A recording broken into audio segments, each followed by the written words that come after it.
Hello guys, welcome to our new channel JK career institute official. Guys, तो आज हम start करने वाले हैं क्लास 12 का न्यू चैप्टर जिसका नाम है इंटीग्रल, और ये एनसीईआरटी बुक का चैप्टर नंबर 7 है।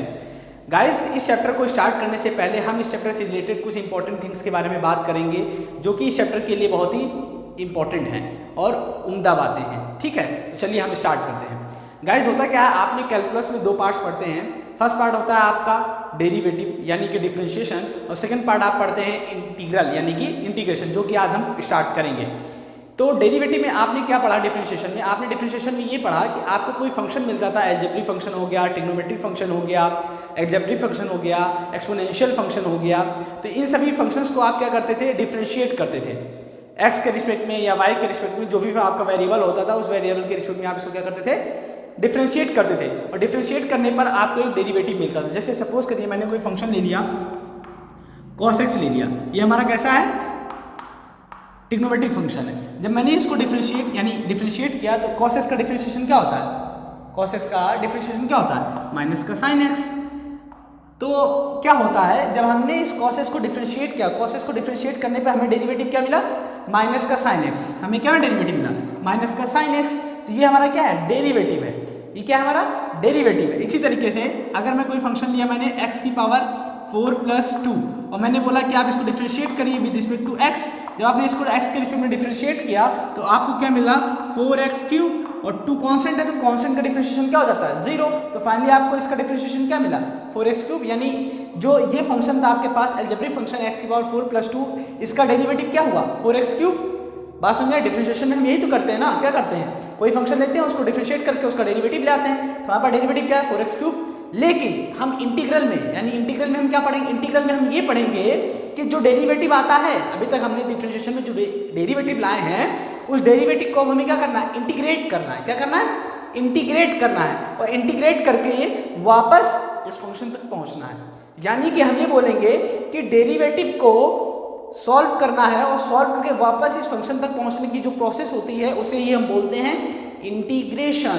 मेरी बात समझ में आई आपको, क्या समझ में आई कि डिफरेंशिएशन में हम क्या करते थे, फंक्शन को डिफरेंशिएट करके डेरिवेटिव लाते थे, और इंटीग्रल में हम क्या करेंगे, उस डेरिवेटिव को इंटीग्रेट करेंगे, या फिर एक ऐसी प्रोसेस लगाएंगे जिससे हम वापस उस फंक्शन तक पहुंच सके। तो उस फंक्शन यानी डेरिवेटिव से फंक्शन तक पहुंचने की जो प्रोसेस होगी, उस प्रोसेस या उस मेथड को हम क्या बोलेंगे, इंटीग्रेशन बोलेंगे। मेरी बात आपको समझ में आ गई, समझ में आ गई अच्छे से कि डिफरेंशिएशन और इंटीग्रेशन में क्या डिफरेंस है, बात समझ में आ गई ना। चलिए, अब यहाँ पर एक पॉइंट मिलता है हमें, जो पॉइंट बहुत ही इंपॉर्टेंट पॉइंट है। पॉइंट क्या है, पॉइंट ये है कि अगर आप ध्यान से सुने तो यहाँ पे देखिए, ये हम यहाँ से यहाँ तक पहुंचे तो हमें क्या मिला, डेरिवेटिव। इसको नाम क्या पड़ गया, डिफरेंशिएशन। हमने इसको क्या बोल दिया, डिफरेंशिएशन। बट अब हम लोग क्या करने वाले हैं, अब हम लोग पढ़ने वाले हैं यहाँ से यहाँ तक, मतलब कि अब हम डेरिवेटिव से कहाँ तक पहुँचने वाले हैं, फंक्शन तक। डिफरेंशिएशन में फंक्शन से डेरिवेटिव, अब हम डेरिवेटिव से कहाँ पहुँचने वाले हैं, फंक्शन पर। जब हम डेरिवेटिव से फंक्शन पे पहुँचते हैं तो इसको हमने क्या नाम दे दिया, इंटीग्रेशन। क्या नाम दे दिया इसको, इंटीग्रेशन। यानी यहाँ से यहाँ तक पहुँचने की जो प्रोसेस हुई, इसको हमने क्या नाम दे दिया, इंटीग्रेशन। तो यहाँ से हमने क्या देखा कि यहाँ से यहाँ तक पहुँचे, ये प्रोसेस, इसके अपोजिट प्रोसेस जा रहे हैं हम लोग। इंटीग्रेशन क्या करना है, इससे अपोजिट जा रहे हैं। तो यहाँ पे एक पॉइंट आता है, पॉइंट क्या आता है, हम ये बोलते हैं integration is a reverse process of a differentiation. बात समझ आ गई कि इंटीग्रेशन क्या है, integration is a reverse process of a differentiation. इस पॉइंट को आप बहुत ही अच्छे से ध्यान रखिएगा कि जो इंटीग्रेशन होता है ये डिफरेंशिएशन का एक रिवर्स प्रोसेस होता है। बात समझ में आ गई। चलिए, अब हम आगे बात करते हैं कि आखिर इंटीग्रल में कौन कौन से हमारे टर्म्स आएंगे, कौन कौन सी मेथड्स हैं, इनके बारे में, और यहाँ पर हम कौन कौन से टॉपिक कवर करेंगे, उन सभी के बारे में हम डिस्कशन करने वाले हैं। चलिए, अब हम स्टार्ट करते हैं। लेकिन स्टार्ट करने से पहले आप अगर अभी तक मेरा चैनल सब्सक्राइब नहीं किए हैं तो पहले आप मेरा चैनल ज़रूर सब्सक्राइब कर लें, जिससे कि आने वाली हर वीडियोज़ आप तक पहुँच सके, और बेल आइकन को भी प्रेस कर लीजिएगा, जिससे पता चल सके कि आपको कौन वीडियोज़ कब आप तक पहुँच रही हैं। आप इन वीडियोज़ को ज़रूर देखिए और स्टार्टिंग से एंड तक देखिए, तभी आपके डाउट्स क्लियर हो पाएंगे, तभी आप इस वीडियोस का प्रॉफिट ले पाएंगे। ओके, चलिए स्टार्ट करते हैं। गाइस, यहाँ पर देख, इंटीग्रल हम चैप्टर स्टार्ट करने जा रहे हैं। इंटीग्रल में हमारे पास कई सारे टर्म्स आते हैं, उसमें से जो टर्म्स हैं, एक है प्रिमिटिव और एंटी डेरिवेटिव। ये दोनों ही इंटीग्रेशन के ही नेम है। प्रिमिटिव और एंटी डेरिवेटिव जो ही इंटीग्रेशन के ही नेम है, लेकिन प्रिमिटिव और एंटी डेरिवेटिव बहुत कम यूज़ हम करते हैं, इस वजह से कुछ लोगों को पता नहीं होता है। बट आपको पता होना चाहिए कि प्रिमिटिव और एंटी डेरिवेटिव भी इंटीग्रेशन होता है। अब ये प्रिमिटिव और एंटी डेरिवेटिव नेम क्यों उनका पड़ा उसके बारे में भी हम डिस्कशन करेंगे, ठीक है। चलिए पहले इसके बारे में पढ़ लेते हैं कि होता क्या है। A function phi x is called a primitive or an anti derivative of a function fx if phi dash x is equal to fx। बात समझ आ गई आपको कि हमारा कोई फंक्शन अगर fx है, उस fx को, इस फंक्शन fx को हम प्रिमिटिव और anti derivative of a function fx, यानी कि जो phi x है इस फंक्शन fx का प्रिमिटिव और एंटी डेरिवेटिव कब होगा, जब इस phi x का डिफरेंशिएशन fx हो जाए, जब इस phi x का डिफरेंशिएशन क्या हो जाए, fx हो जाए। इसका मतलब क्या समझे आप, देखिए इसका मतलब ये हुआ कि अगर हमने कोई फंक्शन लिया, मान लीजिए phi x हमने फंक्शन लिया, इस फंक्शन को हमने क्या किया, डिफरेंशिएट किया, और डिफरेंशिएट करने पे हमें क्या मिला, 4x क्यूब मिला, मिला कि नहीं मिला। जब 4x क्यूब हमें मिला और 4x क्यूब को हम क्या करें, इसको इंटीग्रेट करें, और इंटीग्रेट करने पे अगेन हमें क्या, ये फंक्शन मिल जाए, तो हम उसे क्या बोलेंगे, प्रिमिटिव बोलेंगे। किसको बोलेंगे, इसको बोलेंगे कि इस फंक्शन को, ये फंक्शन जो आया है, ये फंक्शन इसका क्या है, प्रिमिटिव है या फिर एंटी डेरिवेटिव है। मेरी बात समझ में आई, क्लियर है। चलिए इस पर हम अच्छे से बात करते हैं। देखिए जैसा कि मैंने आपको बोला कि आप क्या करिए, आप एक फंक्शन लीजिए, जैसे मैंने क्या बोला, D D X of phi x plus C, हमने एक कांस्टेंट सी भी ले लिया। अब मैं इसको डिफरेंशिएट करता हूँ, जब मैं इसको डिफरेंशिएट करूंगा तो मुझे क्या मिलेगा, phi dash x मिलेगा। सी कांस्टेंट है तो उसका डिफरेंशिएशन 0 हो जाता है।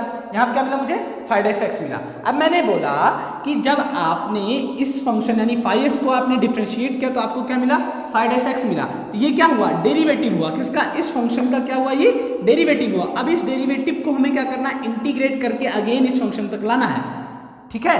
तो ये किसके इक्वल हो जाएगा, फंक्शन fx के इक्वल हो जाएगा कि नहीं, हो जाएगा ना, ठीक है। तो अब आपने क्या समझा यहाँ से कि इस डेरिवेटिव तक, इस फंक्शन fx तक हम जब पहुंचेंगे इसको सॉल्व करके, तो वैल्यू क्या मिली हमें, fx मिल गई। इसलिए हम क्या बोलेंगे कि जो ये phi dash x है, ये जो phi dash x हमें मिला है, ये क्या है, प्रिमिटिव है या फिर क्या है, एंटी डेरिवेटिव है किसका, क्लियर है। चलिए तो इस बात को आप ध्यान रखिएगा कि जब भी आपको किसी भी चीज़ का फंक्शन, कोई भी वैल्यू, आपको कोई भी फंक्शन मिले, तो आप जब उसका इंटीग्रेशन करेंगे तो इनडायरेक्ट वे में आप उसके एंटी डेरिवेटिव मतलब डेरिवेटिव का ही इंटीग्रेशन कर रहे होते हैं। बात समझ आ गई। अब इसके अंदर कुछ टर्म्स आते हैं, उन टर्म्स के बारे में हम डिस्कशन करेंगे। चलिए अभी हम यहाँ पे इनडेफिनिट इंटीग्रेशन में बाद में आएंगे, लेकिन इनडेफिनिट इंटीग्रेशन पहुँचने से पहले हम कुछ चीज़ों को पहले क्लियर करेंगे, फिर यहाँ पर हम आते हैं, ठीक है। चलिए देखते हैं। अब यहाँ पर आप देखेंगे कि कुछ चीज़ें आपके पास आएंगी, उन चीज़ों के बारे में हम डिस्कशन करेंगे, उनको आप ध्यान रखिएगा। फर्स्ट क्या है, जैसे मान लीजिए आपको मैंने कहा कि आपके पास मैंने फंक्शन दिया आपको x की पावर 4, इसको आप डिफ्रेंशिएट करिए। जब आप इसको डिफ्रेंशिएट करते हैं तो आपको क्या मिलता है, 4x क्यूब मिलता है। आप मानते हैं कि नहीं, इस बात को मानते हैं ना, ठीक है। सेकेंड, मैंने आपसे बोला कि अब आप इसको डिफ्रेंशिएट करिए, x की पावर 4 प्लस 3 को डिफ्रेंशिएट किए। जब आपने इसको डिफरेंशिएट किया तब भी आपने बोला सर 4x क्यूब ही आएगा। क्यों आएगा, क्योंकि 3 कांस्टेंट है, इसका डिफरेंशिएशन क्या होता है, 0 होता है। फिर मैंने बोला कि अब आप इसका करिए, x की पावर 4 माइनस 10 का करिए। जब आपने इसका डिफरेंशिएशन किया तो आपको इसका भी क्या मिला, 4x क्यूब मिल गया। तो अब मैंने बोला कि चलिए आप एक और कर लीजिए लास्ट टाइम, x की पावर 4 प्लस c का डिफरेंशिएशन कर लीजिए। जब आपने इसका डिफरेंशिएशन किया तब भी आपको 4x क्यूब ही मिला। तो यहाँ से हम क्या देख रहे हैं कि हम x की पावर 4 का डिफरेंशिएशन कर रहे हैं तब भी हमें यही मिल रहा है, x की पावर 4 प्लस 3 का कर रहे हैं तब भी यही मिल रहा है, इसका कर रहे हैं तब भी यही, इसका कर रहे हैं तब भी यही डिफरेंशिएशन मिल रहा है। इसका मतलब क्या हुआ कि जब हम इसका इंटीग्रेशन करेंगे 4x क्यूब का, क्योंकि ये डेरिवेटिव है और डेरिवेटिव से हमें इसका क्या चाहिए, फंक्शन चाहिए, तो इसका फंक्शन लेने के लिए हमें इसको क्या करना पड़ेगा, इंटीग्रेट करना पड़ेगा। जब हम इसको इंटीग्रेट करेंगे तो इंटीग्रेट करने पर हमें वापस ये फंक्शन मिलना चाहिए, मिलना चाहिए कि नहीं मिलना चाहिए, मिलेगा, ठीक है, चलो मिलेगा। लेकिन अगर हम बोलें कि इसको इंटीग्रेट करने पर ये भी आएगा, ये भी आएगा, ये भी आएगा, ये भी आएगा, आएगा कि नहीं, लेकिन इसमें से कौन सा होगा वो तो हमें पता नहीं होगा ना। हम तो ये बोलेंगे कि जब हम इसको इंटीग्रेट करेंगे हमें ये फंक्शन x की पावर 4 मिलेगा, लेकिन वो कांस्टेंट क्या होगा, कांस्टेंट 3 होगा कि -10 होगा कि c होगा, ये तो हम नहीं जान रहे हैं ना। बात समझे ना मेरी, क्योंकि कांस्टेंट तो यहाँ पे है नहीं, है क्या, नहीं है ना। जब हमें कांस्टेंट ही नहीं पता होगा तो हम कैसे डिसाइड करेंगे कि इसका फंक्शन कौन सा होगा। इसलिए हम क्या करते हैं, जब इंटीग्रेट करते हैं तो इंटीग्रेट करने पर, जैसे हमने इस फंक्शन को इंटीग्रेट किया, तो इंटीग्रेट करने पर जो फंक्शन आएगा, जैसे हमने इस डेरिवेटिव को इंटीग्रेट किया, इंटीग्रेट करने में क्या है, x की पावर 4, तो x की पावर 4, जैसे मान लीजिए मैंने इस 4x क्यूब को इंटीग्रेट किया और इंटीग्रेट करने पर क्या आया, x की पावर 4। अब यहाँ पे कौन सा कॉन्स्टेंट होगा हमें तो पता नहीं है कि वो कॉन्स्टेंट 4 है या -10 है कि c है क्या है हमें तो पता नहीं है, इसलिए हम यहाँ पर अपनी तरफ से एक कांस्टेंट ले लेते हैं सी। क्या ले लेते हैं? एक कांस्टेंट सी लेते हैं, किसकी तरफ से? अपनी तरफ से। क्यों सी लेते हैं? क्योंकि हमें तो पता नहीं कि सी कौन सा है, 10 है, -3 है, क्या है हमें पता नहीं है, इसलिए इंटीग्रेशन में इस सी को हम बोलते हैं arbitrary constant,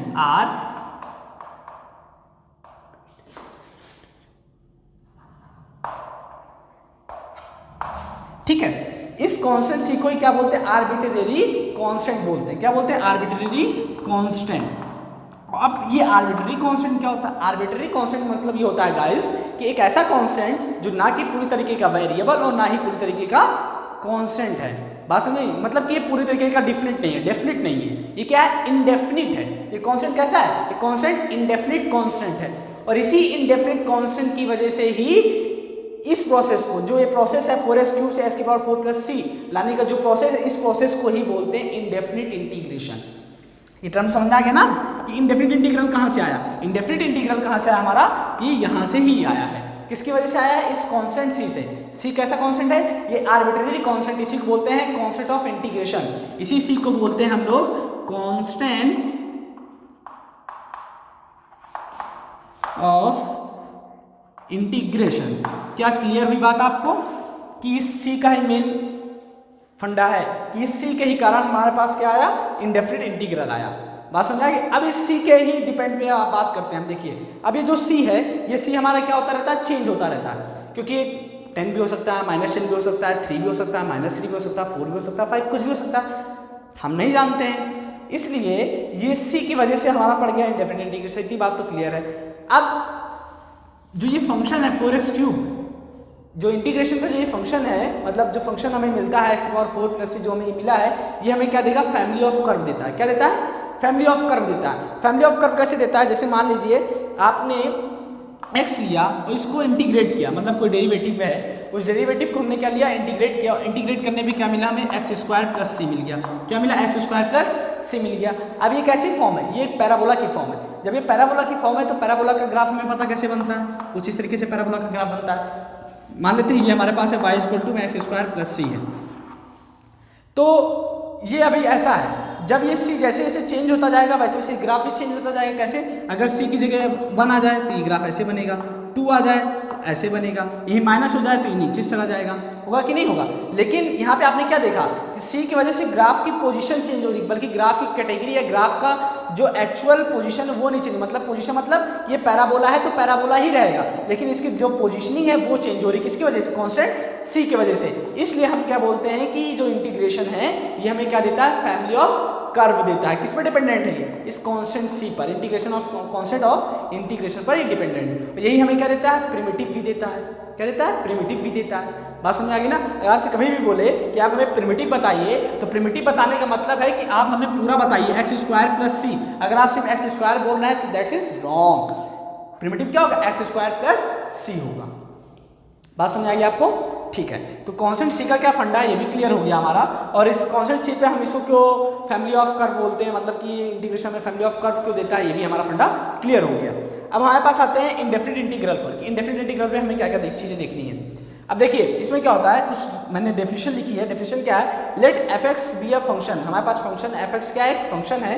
then family of its primitive और एंटी डेरिवेटिव। इसका जो फैमिली होगा, इस फंक्शन f(x) का जो फैमिली होगा, फैमिली ऑफ इट्स प्रिमिटिव और anti derivative is called the indefinite integral. यानी कि इस फंक्शन का जो हमें फैमिली मिलेगा, उस फैमिली का जो प्रिमिटिव और एंटी डेरिवेटिव होगा वही हमारा क्या होगा? इनडेफिनिट इंटीग्रल होगा। मतलब कि जो हमारे पास ये फंक्शन था, ये जो मिला है, यही हमारा क्या है? इनडेफिनिट इंटीग्रल है। बात समझ में आ गई आपको? And is denoted by the integration of f(x) dx। अब इसको हम डिनोट कैसे करते हैं? इस साइन से। इंटीग्रेशन, ये क्या है? साइन ऑफ इंटीग्रेशन है। ये क्या है हमारा? ये है साइन ऑफ इंटीग्रेशन है। और ये क्या हमारा फंक्शन है? f(x) और ये है dx। इसको हम क्या बोलते हैं? Element of a integration. ये क्या है? एक एलिमेंट है। किसका? इंटीग्रेशन का एक एलिमेंट है। ये क्या हमारा होता है? ये होता है इंटीग्रैंड होता है। इसको क्या बोलते हैं? इंटीग्रैंड बोलते हैं। इसको क्या बोलते हैं? इंटीग्रैंड बोलते हैं। और ये क्या होता है? हमारा साइन ऑफ इंटीग्रेशन होता है। अभी इसका नाम साइन ऑफ, ये जो इसका साइन है, ये साइन इस तरीके होता है, इसके पीछे भी लॉजिक है। अब ये जो आप साइन देख रहे हो, इसका मतलब होता है समेशन। इसका मतलब क्या होता है? समेशन। किसी चीज को सम करना। क्या करना? सम करना। तो इस समेशन के नेम पर ही, इस समेशन मतलब क्या होता है? एस एस को ही बोलते हैं समेशन। तो इन्होंने क्या बोला कि जब समेशन, इसका मतलब समेशन होता है इंटीग्रेशन का मतलब, तो हम क्या करते हैं, इस एस को खींच देते हैं। जब इस एस को खींचेंगे तो ये किस में चेंज हो गया, इसमें चेंज हो गया, इसलिए हम इस साइन का यूज करते हैं किसमें, इंटीग्रेशन में। इतनी बात क्लियर है, ठीक है। तो integration of F x D x हो गया हमारे पास। अब देखिए यहाँ पे एक पॉइंट लिखा मैंने, the process of finding N indefinite integral of a given function is called integration of a given function. यानी कि the process of finding N indefinite integral, यानी कि इंडेफिनिट इंटीग्रल फाइंड करने की जो प्रोसेस होती है किसी भी फंक्शन की, इंडेफिनिट इंटीग्रल फाइंड करने की जो प्रोसेस होती है उसे हम क्या बोलते हैं, इंटीग्रेशन बोलते हैं। बात समझ आ गई, ठीक है। अब मैंने आपको बताया कि इसको एंटी डेरिवेटिव क्यों बोला जाता है। सीधी सी बात है कि अगर आप किसी फंक्शन को डिफरेंशिएट करते हैं, डेरिवेटिव मिलता है, फिर डेरिवेटिव से आप उस फंक्शन तक जो जाने की प्रोसेस है उसे हम इंटीग्रेशन बोलते हैं। तो उस फंक्शन से वहाँ तक जाने की प्रोसेस को हम क्या बोलेंगे, एंटी डेरिवेटिव भी बोल सकते हैं। क्या बोल सकते हैं, एंटी डेरिवेटिव भी बोल सकते हैं। क्यों, यहाँ से फंक्शन से वहाँ तक जाने की वैल्यू मतलब डेरिवेटिव, तो डेरिवेटिव से फंक्शन जाने का मतलब एंटी डेरिवेटिव। जैसे क्लॉकवाइज एंटी क्लॉकवाइज, वॉच की डायरेक्शन में क्लॉकवाइज, वॉच के अपोजिट डायरेक्शन में एंटी क्लॉकवाइज, सेम ऐसे फंडा, इसलिए इसका नाम एंटी डेरिवेटिव ही पड़ गया, यानी इंटीग्रेशन को एंटी डेरिवेटिव भी बोला जाता है। क्लियर है ना इतने पॉइंट्स, कोई कंफ्यूजन तो नहीं है, ठीक है। आप इन सभी टर्म्स को क्लियर रखिएगा क्योंकि एक टर्म्स बहुत ही इंपॉर्टेंट है। और जो ये आज का लेक्चर रहा, ये आज का लेक्चर है हमारा इंट्रोडक्शन ऑफ इंटीग्रल, कि इंटीग्रल में क्या क्या चीज़ें हैं जो हमें बहुत अच्छे से ध्यान रखनी चाहिए। अब कुछ चीज़ें हैं जो आपको नोट डाउन कर लेनी चाहिए, मैं लिख दे रहा हूँ, उनको आप अच्छे नोट डाउन कर लीजिए और इन चीज़ों को आप ध्यान रखिएगा।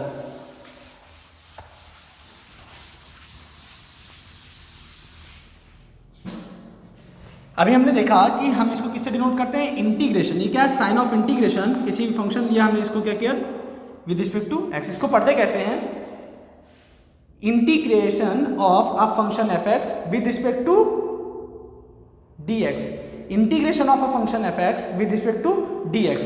ये क्या है हमारा, साइन ऑफ इंटीग्रेशन है। ये क्या है हमारा, साइन ऑफ, मैंने अभी बताया आपको, ये साइन ऑफ इंटीग्रेशन है। इसको क्या बोलते हैं, इंटीग्रैंड बोलते हैं। इसको क्या बोलते हैं, इंटीग्रैंड बोलते हैं। ये क्या है,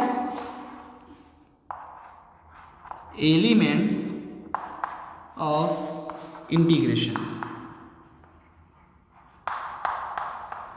ये जो x आप देख रहे हैं, ये x, इस x को क्या बोलते हैं,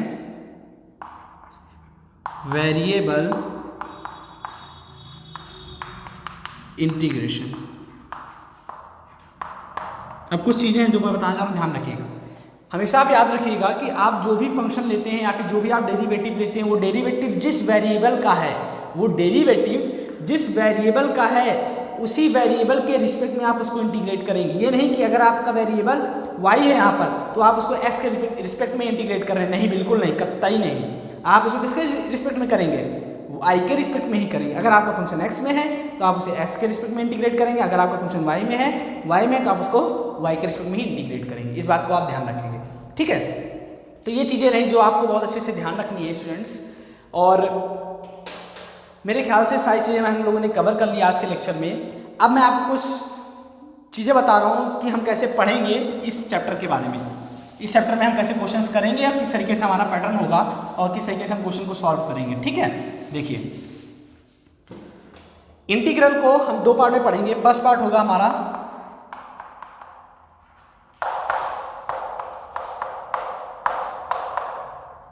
इंडेफिनिट इंटीग्रेशन एंड हमारा सेकेंड पार्ट होगा डेफिनिट इंटीग्रेशन।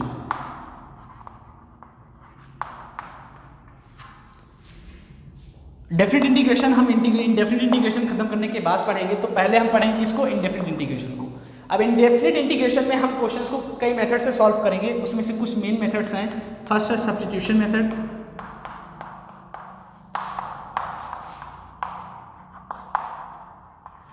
सेकेंड है by parts, integration by parts,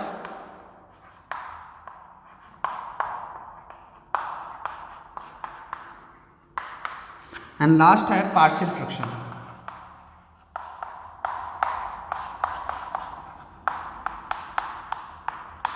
अब इन तीनों मेथड्स के अंदर भी हम और मेथड्स और टाइप्स पढ़ेंगे। सब्स्टिट्यूशन मेथड के अंदर भी कई सारे टाइप्स मिलेंगे आपको, उन टाइप्स से हम क्वेश्चंस करेंगे।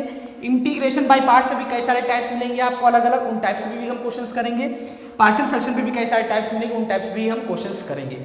लेकिन इन तीनों टाइप्स पर पहुंचने से पहले हम एक जनरल मेथड्स पढ़ेंगे। क्या पढ़ेंगे? जनरल मेथड पढ़ेंगे। ये जनरल मेथड में हम कैसे करेंगे? इन जनरल मेथड्स पे हम बेसिक आइडेंटिटीज पर क्वेश्चंस को सॉल्व करेंगे। बेसिक आइडेंटिटीज क्या होंगी, उन पे हम नेक्स्ट लेक्चर में डिस्कशन करेंगे। आपको मैं वो आइडेंटिटीज बताऊंगा और बताने के बाद हम उन पर डिस्कशन करेंगे। एक्सरसाइज टू एक्सरसाइज, जितनी भी आपके एनसीईआरटी में एक्सरसाइज, उन हर एक एक्सरसाइज पर हम डिस्कशन करते हुए चलेंगे। और जनरल मेथड में मैं जो आपको आइडेंटिटीज बताऊंगा, उन आइडेंटिटीज को कैसे क्वेश्चंस पे अप्लाई करना है, हम कैसे पहचानेंगे कि किस क्वेश्चन पे कौन सी आइडेंटिटीज लगाई जाएगी, उन सब के बारे में हम अच्छे से बात करेंगे। और एक बात और आपके लिए इंपॉर्टेंट है, आपको जो ध्यान रखना है ये कि आपको हर एक मेथड, हर एक फॉर्म, हर एक आइडेंटिटीज बहुत ही अच्छे से ध्यान में रखना होगा। क्योंकि अगर आप एक भी आइडेंटिटीज मिस करते हैं या फिर आप ध्यान में नहीं रखते हैं या इन सारी चीज़ों को आप याद नहीं रखते हैं तो आप क्वेश्चंस को बहुत अच्छे से सॉल्व नहीं कर पाएंगे। यहाँ तक कि आप क्वेश्चन को समझ भी नहीं पाएंगे कि इसमें हम कौन सी आइडेंटिटीज लगाएं। मेरे कहने का मतलब ये है कि इस चैप्टर के लिए प्रैक्टिस बहुत ही इंपॉर्टेंट है। आप डेली प्रैक्टिस करेंगे तभी आप अच्छा कर सकते हैं इस चैप्टर के लिए। ओके, तो प्लीज़ आप सभी इन सभी टॉपिक्स के बारे में अच्छे से ध्यान रखिएगा जब मैं पढ़ाऊँगा। और कल के लेक्चर में हम स्टार्ट करेंगे जनरल मेथड यानी आइडेंटिटीज स्टार्ट करेंगे, और आइडेंटिटीज पे ही हम क्वेश्चन भी लगाना स्टार्ट करेंगे। वहाँ पे मैं बताऊंगा कि किस टाइप के क्वेश्चन पर किस टाइप की आइडेंटिटीज लगेगी। ओके, तो स्टूडेंट्स आज की इस क्लास हम यहीं पे एंड करते हैं। कल मिलते हैं हम नई क्लास में और नए मेथड के साथ में। ओके गाइस, तो आज के लिए